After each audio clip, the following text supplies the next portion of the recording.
Hi there, I'm here with my bass today and I'm playing Moto Perpetuo. All right, I'm starting on measure 4 because the first 3 measures are for piano introduction, so I don't play those. Okay, this piece is trying to show you how to play comfortably between first position and second and then going up to third. Okay, so it's got a lot of second position, and so we're going to be getting real used to that. It also is getting you to work on your finger dexterity, so that moving faster and faster. And so it's kind of a fun piece to play. However, I am not going to do a run through. This is getting a little bit beyond my ability on the bass. So I'm going to show you how to do everything. I'll play little parts for you, but I'm not going to do a run through at the end because that's not going to be very pretty. Okay, eighth notes all the way straight through. So the rhythm is quite simple, except at the end, be careful that you don't speed up and forget the rests, or like a lot of people do double speed at the end. So I'll address that at the time. And we have 1 sharp, F sharp, so that means that I'm going to be playing C naturals, and most of them are going to be landing right here on this C natural or down here, C natural, okay? Other than that, I'm playing F sharps, okay?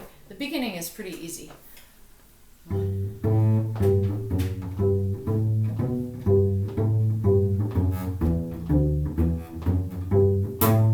All right, here's where it changes. So I am on measure 6. And be ready to practice measure 6 and 7 over and over and over again until you get very comfortable with that.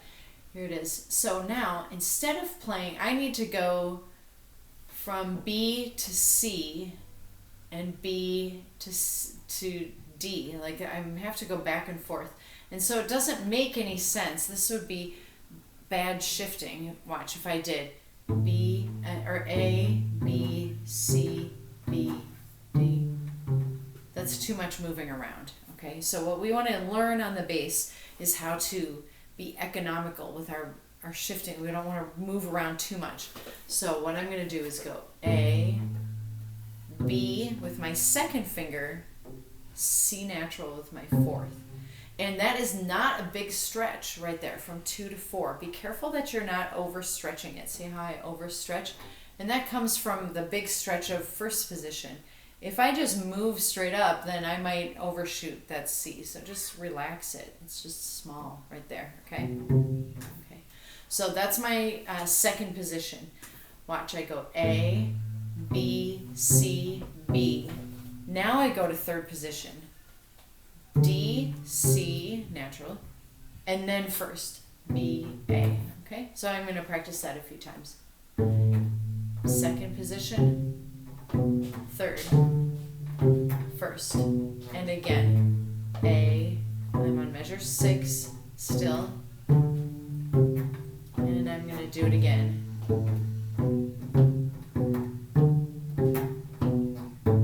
Okay, now I'm on measure 7. I'm going to go back to second position, B, C, B, and then back to first. Third. Okay, so I'm on measure 7, B, C, B, A, G, A, B, C. Here's 8. Okay, so now what I'd like to do is go back to the beginning and see if I can play measures 4, 5, 6, and 7 all together without slowing down at all. So I don't want to tear through measures 4 and 5 just because they're easy and then slow down on 6 and 7. That's no good. I need to just be steady. You may want to just get a metronome. Okay, my metronome is set at 60. 1, 2, 2, 3, 4, 2.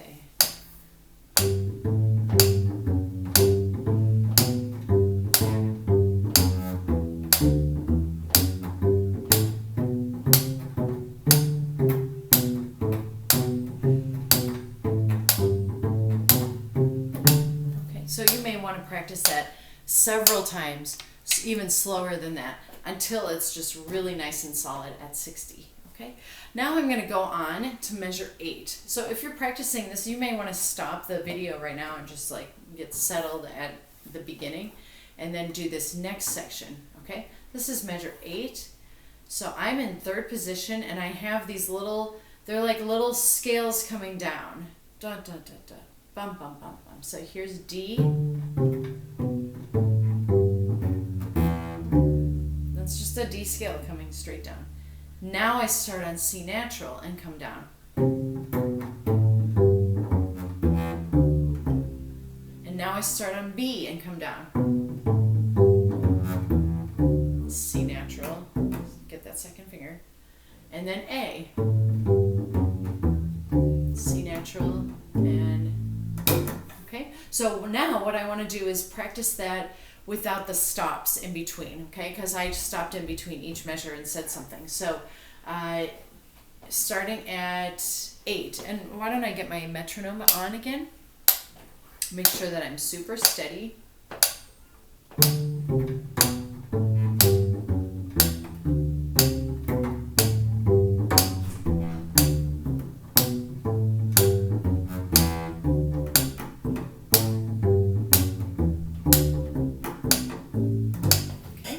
Section to practice over and over again until it's nice and solid. And now I'm going to practice this jumping part. It's like an arpeggio, and then it does a big scale all the way up and then all the way down. Okay, I really like this section of the song. So let's do it slowly, starting on G, 2nd finger on my E string. G, B. Now I can play G, right? But they're asking me to play it with a 4th finger on the D string. So I'm going up to here. Same place that I've been going all piece. Like I keep on going up to this tape, right? Now I'm going on the D string. So it should sound like this. C natural. Sorry, I messed up. But it does the same thing twice. They give you the fingerings once, and then the 2nd measure of it, which is measure 13, they want you to remember the fingerings. That's why they don't give them to you anymore. So if you need to jot them in lightly with pencil and then erase them later, that's fine. So those 2 measures are the same. I'm going to do those again. This is 12 and 13.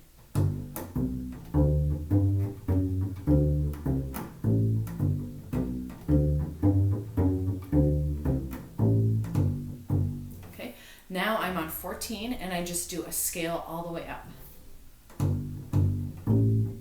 There's my natural, sharp,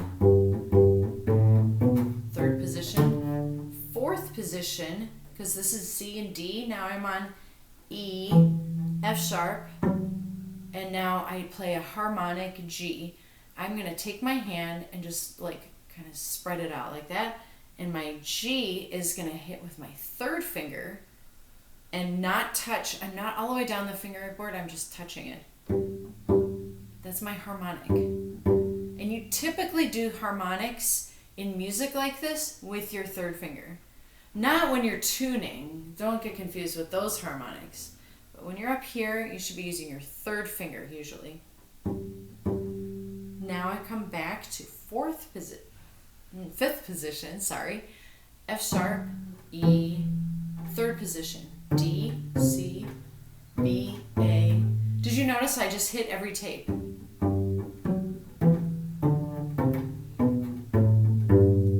2 G's, F sharp, C natural, G, rest.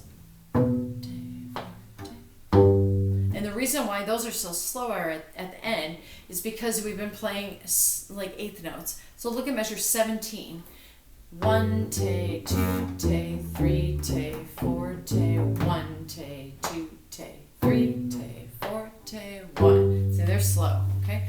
So now I'm going to get my metronome again, and I'm going to start at 12 and see if I can do this whole section with the metronome.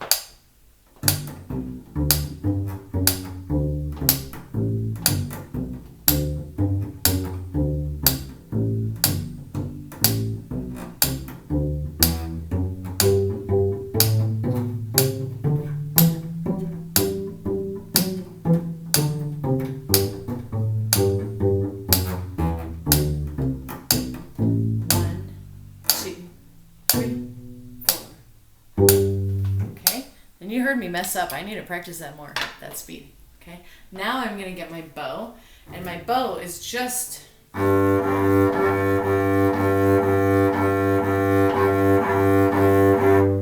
it's just hitting a steady beat and going the whole entire time.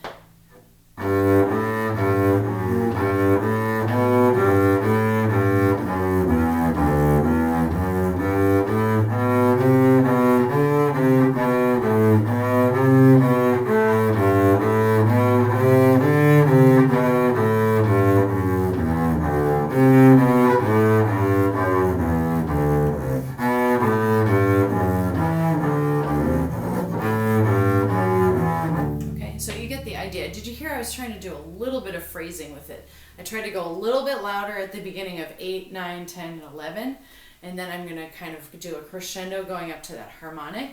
And let me just show you that part. Here. There's my harmonic. See, I'm just barely touching it. Use plenty of bow. Come back down. 2. Whole bow. 2. Okay, I don't know that I played it all correctly at the end. I don't think I went all the way down. So I said that I was not going to run through the whole piece. There's a good reason for that. It's not going to sound the greatest, but I want you to practice it at a very steady speed. That was 60 that I had the metronome on, and if you look at it, they want you to go at 120. That does not mean that you just start at 120. Once you can play it at 60 and the whole thing is at 60 at one speed and you're not slowing down at all, then you move it up to 65 and 70 and 75 and 80. Keep on going, and as you get faster, make sure you're using a little bit less bow and real light. Not all tight. That's no good. So just nice and light. Okay? And just suggested speed is 120, but that's pretty fast. So just do what you can and keep it all one speed. Okay? Thanks so much for listening. Good luck.